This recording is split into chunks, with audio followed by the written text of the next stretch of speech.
Here we go, guys. Scott Stevens here with a look at some of the weather around the country and out into the oceans, because that's where apparently a lot of our news is going to come from over the next little while, weather-wise.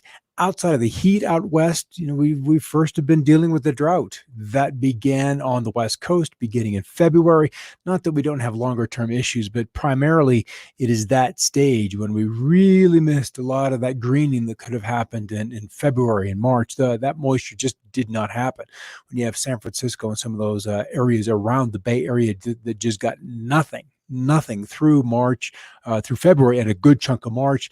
And then it comes back in and tries to make an effort in April, but then the season is largely over. January, February are those wettest months. And when you just don't get the moisture, it's really tough to make up that kind of a deficit when you're out of the heart of the rainy season along the Pacific Northwest coast. And that drought extended all the way up into Washington State and still exists to this day.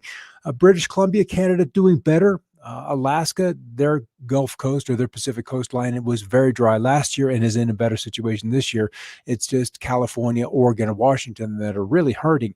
And if you have those first locations where the jet stream, now we like to call them atmospheric rivers, but when I was coming up, we called them pineapple expresses, because it was moisture from those southern latitudes that was just abundant and available for the storms to wring out a goodly amount of water. But if the coastal areas are dry, then that means that you get into the interior west, into the Great Basin, the Nevadas, the eastern Washington and Oregons, the Idahos, the Utahs, the western Colorados, the Arizonas, the New Mexicos. They're hurting too. And that is exactly where we find ourselves. All right, so let's head on over here. And what we're going to look at. Hey, Donald, good to see you. How's the picture looking? He's kind of been the guy to let me know. And I'm telling you, the tech should be really, really stupid simple. Everything's nearly plug and play, but there's something once it turns into digits from a video image that all kinds of ghosts can enter the machine. All right, so what we're going to start with are, and this is now 7 hours old, and not that it really has changed that much because these guys haven't yet correctly formed, but TD13 and Tropical Depression 14, they've been named. They have been given not the official names, but investigative areas or areas of interest. This 13 likely to kind of scoot north of Puerto Rico and then come ashore somewhere, potentially the Florida Panhandle, maybe even scoop by Key West. And then this other one into the Houston and far western Louisiana area. So we'll see what happens. And that's towards early next week, Sunday night, Monday, probably not much later than Monday night and into Tuesday. So these are these two areas. Both could bring significant threats to the U.S. More than likely, it's just going to be wind and rain. And then maybe one of these or two of these or three of these, because these tropical storms this year, one thing that they have been doing is generating a lot of vorticity or inner like little cyclones inside of these things, and enough of them have spun up to be tornadoes. So that's kind of curious. Andy Oz, this is kind of an interesting story, and it's kind of a testament to how the earth has unseen and unexpected ways to heal itself, and do so very, very effectively.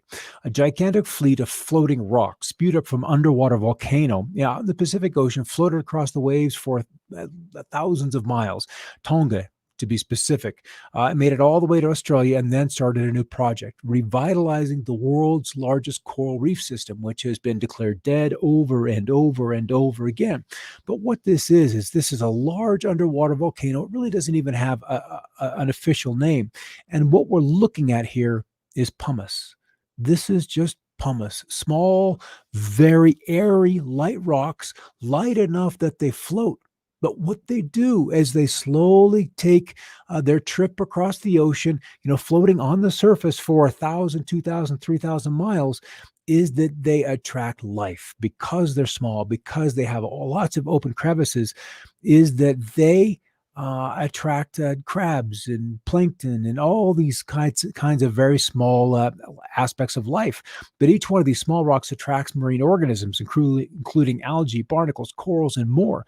These tiny travelers end up hitching this ride across the ocean, and they can help seed and replenish endangered coral systems at their ultimate destination. For this one, because the currents and where the volcano is situated, their destination is the Great Barrier Reef. So each piece of pumice has its own little community that has been transported across the world's ocean. And so we have trillions of pieces of this pumice flowing out of this eruption, and then that ends up settling in and around that Great Barrier Reef. So it's a way that this planet has a volcano reseeding life at distant locations. These volcanic eruptions are very, very potent, and something that I was familiar with is the monatomic elements that these eruptions, that these volcanoes bring from the earth, and they're birthing these new elements, these brand new rocks full of life, full of potential. And this is why volcanoes, if you want to farm someplace on this planet, volcanoes are just irresistibly tempting because of the fertility of the land that's right there. So it's just really kind of cool. All right, now here's the other side of things, and that is fire. Fire is where we tear down, I don't want to say destroy, but we reassemble the elements upon which life had previously built. So we take it down, change the pH, drop that ash into the ground, and the plant life is refertilized in a whole different way and begins to begin anew. So there's all of this cycle, and we rage against the destruction and celebrate the construction. But there is no construction without having first previously destroyed that upon which the creation can form. So it's all a cycle, and we get so opposed to one side of this versus another, and it really is kind of distorted. So United States right now, their interagency fire center out in Boise has got us at National Preparedness Level of 5. The wildfire situation has escalated in several western states, with 22 new large fires reported yesterday in 8 states. Nationally, 86 large fires have burned combined 879,000 acres, with almost 20,000 wildland firefighters and support personnel now assigned to these incidents across the country.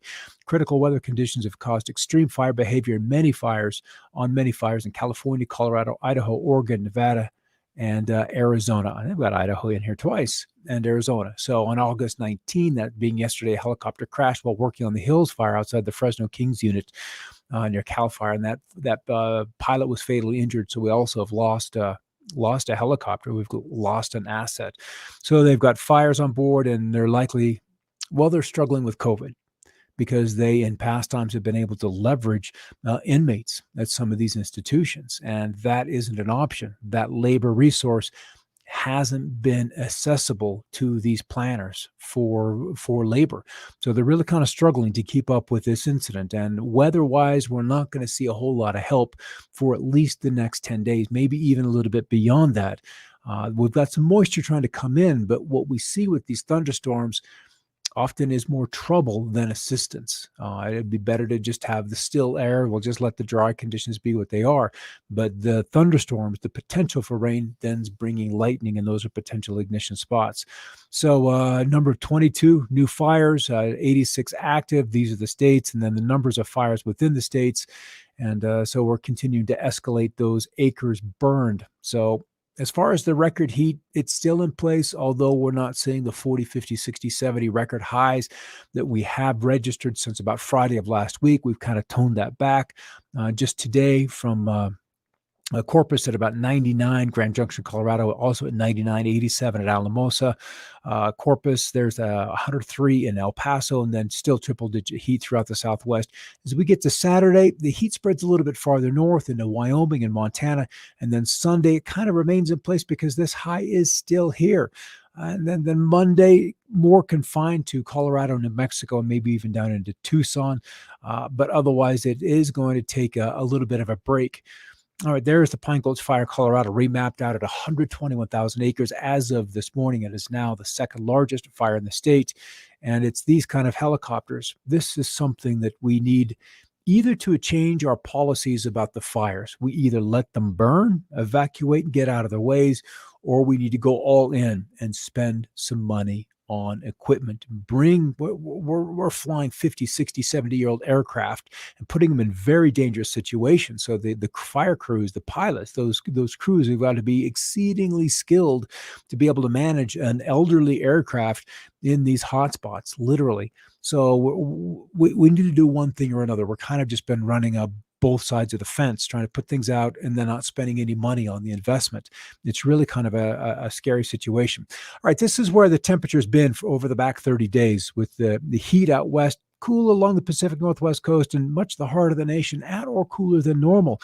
Warm in New England and the warmest part of the continent in the Northwest Territories, northern Quebec and Ontario, and then the Atlantic provinces of Canada. So that's kind of where it has been warm. And what we're looking at, record high, or not record high, but the highest in the country yesterday was 125 at Death Valley, and then 34 4 miles northwest of Grand Lake, Colorado. So still kind of cool at night. Back to the Atlantic. 3 potential areas, one just coming off of Africa, tropical DT 13 and then 14, both anticipating that we will see further development on those. And we looked at the previous pass. We've got Guinevere just now crawling up the west coast of the Baja, bringing that peninsula some really good rains and typically kind of a really dry season. There you can see the circulation with the visible imagery, but Cabo is clear, Todos Santos is clear, La Paz is clear, and it just is going to work its way northward. So those rains are going to green things up in that very, very deserty location. Yeah, Risa, nice hot and dry. Where are you guys? You guys are a low to mid-90s out there in the far northern Texas panhandle. But look at this, back east. Very comfortable. I mean, stupidly comfortable for this time of year. 69 in Atlanta. I bet there's some rain in there for that. Yeah, look at that. 89 rain in Atlanta. Let's throw this into animation, see what we got going on here. Not much in California, where we had seen some thunderstorms in some of those northern mountain ranges, but nada today. Nevada's dry. Idaho's mostly dry. Oregon seeing a few coastal showers, but nothing terribly impressive. A few thunder showers popping up in the front range of Colorado, and then a little more circulation. This is going to hang around for a couple of days in the southeastern states, with the dew points where we've got the green area greened out is where we have dew point at or above 60 degrees. So Texas, in many ways, has kind of dried out. But we look into California, that humidity is trying to come up. But when you combine 64 degrees with 106 degrees in Palm Springs, that just spells indoors, and then a cold drink in the late afternoon. There's the clouds and showers in the southeastern states, and the northerly breezes still keeping the comfies into portions of Texas. And then look at the smoke out west. All of the smoke, all the way up to North Dakota now, out into Kansas, all the way into West Texas, where it's going to get a little bit hazier. And I'm going to zoom in on this because the number of fires in California is just crazy. And this is all, I can't say all, but most of it is lightning caused. We don't often, I mean, occasionally we'll see the lightning strike come down and then boom, 20 minutes later, 30 minutes later, 2 hours later, you've got an issue. But just north of the Bay Area, south of the Bay Area, along the coast, and some of these are even rather new. Looks like there's even another one showing up here north of Death Valley. I want to change products here. I want to go to natural color, and it'll begin to show some of the hotter areas. And this is terribly impressive when we get to sunset. And now we're beginning to see the sun get a little lower in the sky. We'll see the burn scars from this because it's still warm, and then the contrast in color from the surrounding of vegetation just begins to get so great. But the air quality through this region is just this side of nasty. All right, here's the tropical depression. I believe it's the 13 out here. It'll slowly work its way to the Yucatan and then kind of emerge into the Gulf of Mexico. And we will watch that through the week. Genevieve off the Baja, and I'm going to slowly roll this through because we will see 2 areas of circulation. There's actually a couple of things in this product, and then the next one I want to watch out for. Here's the one tropical depression. Here's the other one grazing Cuba, and they could use the rain. They've been a little bit dry. They were really dry last year, especially western Cuba along with the northern tip of the Yucatan. Terribly dry, so it'd be good to have a good year to get that vegetation recharged. So it looks like the westernmost of the one end of the Houston, Port Arthur area is going to probably be the stronger event, and that landfall is Monday night, Tuesday morning. The one, this other one, it's a little weaker, so the models haven't gripped, held on to it quite as much. But the other thing is there's some snow up here. Yeah, there's a little bit of snow. So we're seeing Labor Day weekend approaching, and it was the model that ran last night drove a nice healthy snowstorm down the Continental Divide of Wyoming and Montana, leaving Yellowstone with probably the better part of a foot of snow next, or the Tuesday the 4th. These models not quite as generous with the snow, but the cold is still kind of there. And the event, granted, is a long ways about. Anything beyond about 10 days is almost too far. We're just kind of guessing. But all of Canada turning much, much cooler, significantly below normal, like 10, 15, 20 degrees below normal.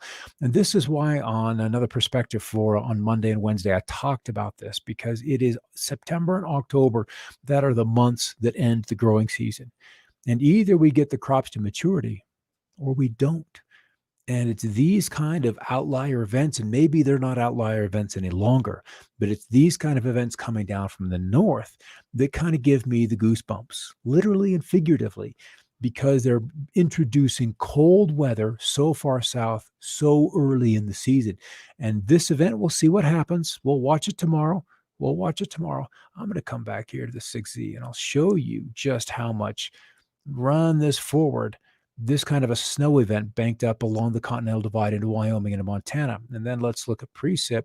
Let's look at total snow let's look at snow accumulation, because growing up in the mountains, you kind of get fascinated with snow, and a good snow day is always kind of fun. So it was painting some fairly healthy totals at some of these higher elevations. But then there's always the night after the snow. That's when it's coldest. So this is just something for us to watch. It's a good distance out there, but the computers are beginning to generate a little bit of snow up in these northern Rockies, and some of these totals are going to be upwards of a foot to 2 feet, and that would begin to reintroduce the chillier nights and begin to bring the frost farther down the mountain peaks. So just something to look out for. All right, in the shorter term, looks like we may get some rain in the Four Corners region into the southwest, but otherwise, all the headline news is going to be the dry out west, the continuation of the fires, the air quality, and then these two tropical storms that'll probably be given names before I see you come tomorrow. And then as I roll this out, I don't know how fast this is going to reload, but we'll see these lows try to drive a little farther south than they typically and normally would. The areas that are blue and where the jet stream is cooler than normal, where it's red is where it's warmer than normal. Just kind of simple. So anytime we get this high amplitude, meaning big, tall ridge, and then deep, deep low, we tend to transport heat way farther north than it would be. But when that heat is up north, that introduces cold. That allows cold the opportunity to take the place where the heat would be otherwise. All right, let's see what's going on over here. China's planted more than 40 billion trees since 1981, and the USA should too. We should. Petroleum has this place until we get to another technology for energy, and we have that technology. It's just about doing it and having the political willpower to pull the rug underneath the oil cartel and saying, hey, buddy, you've had a century of unlimited funds. It's time to return this tax of oil, which is a tax on the people. It's a tax on the environment. But part of me is like, we haven't been responsible enough with a lot of things to be able to have access to free energy. How would we use that? Would we want drones endlessly roaming the sky for the empire? And I say no, let them run on batteries. And then once we have this epic change in consciousness, then we will be able to roll out limitless, free, truly green energy. All right, the entire Western states needs to plant trees to replace the ones that have burned. And if the climate is changing, be it warm or cold, then what does go in there and get those replaced would need to be appropriate for the climate. And I kind of have I have the sense that we're going to return to the cycle, which is going to be chillier weather. And so those spruces and plants that have been decimated by the pine beetles will likely be what is restored, because the climate will be once again appropriate for them. We're just in that transition. We're in this boundary layer where there's this turbulence as we begin to change paradigms. All right, Saudi Arabian green prophet. Have they greenhouses in the deserts and growing only organic veggies and fruits and desalinated water? Again, with unlimited power, we could do that. We could desalinate, and we wouldn't need to be damming up the rivers. It's been a great source of electricity and irrigation for the farmers. But I have this sense that this coming century is going to be incredibly, incredibly different in how we do agriculture and how we build and live in cities. Transportation is going to change because if we go to electric vehicles and we're not sitting at the pump, putting gas in there, that means that road tax is going to have to be gathered or collected through a different mechanism. And more than likely, we'll be driving on roads and electric vehicles and paying a per mile tax, or on like we have with tollways now, where we just have this little RFID and we go through these gates and we pay for our roads that particular way. Either way, there is a revolution coming in transportation, in energy, in food and food production. I have this sense that when we go through this great economic reset, that we'll probably go back to more organic farms and much more locally sourced. And then the big companies that have licensed seeds and licensed life will not be allowed to run business the way it has in the past. So we've kind of got an exciting, great day ahead, and a day metaphorically that once we set on what's been happening in this day and age, and we set this behind us, that we'll be freed from the change of the past. And that honestly excites me, because we're great people. We're brilliant people. Our ideas and our concepts, we can invent ourselves out of the problems that we have. And if we're just allowed to do that, can you imagine if with the new presidency, we were able to honor the inventors and have a fund? I mean, if we can write trillions of dollars for the airline industry, then we could probably have a $10-15 billion fund. So we can fund some of these inventors, and then have maybe a global contest, so we're all in on this together, for energy, for heating, for cooling, for motors, for electric motors. All of the ideas that haven't been able to get out because of monopolistic and regulatory capture by industry and government. And the U.S. isn't alone. They're all kind of in this together. So I just kind of see an opportunity for us in the coming year, truly in the coming year. I think this COVID thing is going to be a gift in the long run. Yes, it's cost us in some ways, but I think what the doors that it is opening and can open are going to be far greater than the expense that it's laid out in front of us. All right. What else is going on over here? Yeah, it's a great idea, Janice. Go ahead, just have you drop it in there, Janice. Good to see some fresh eyes in on this, because we've got such. We're human beings. We're human beings. There isn't anything that we can't solve if we just decide to do it. We can do it. And government, what's that joke? I'm from the government. I'm here to help. That's when trouble begins. All right, back with you tomorrow. Friday, we'll wrap up the week and we'll look at these tropical depressions, see where they're going.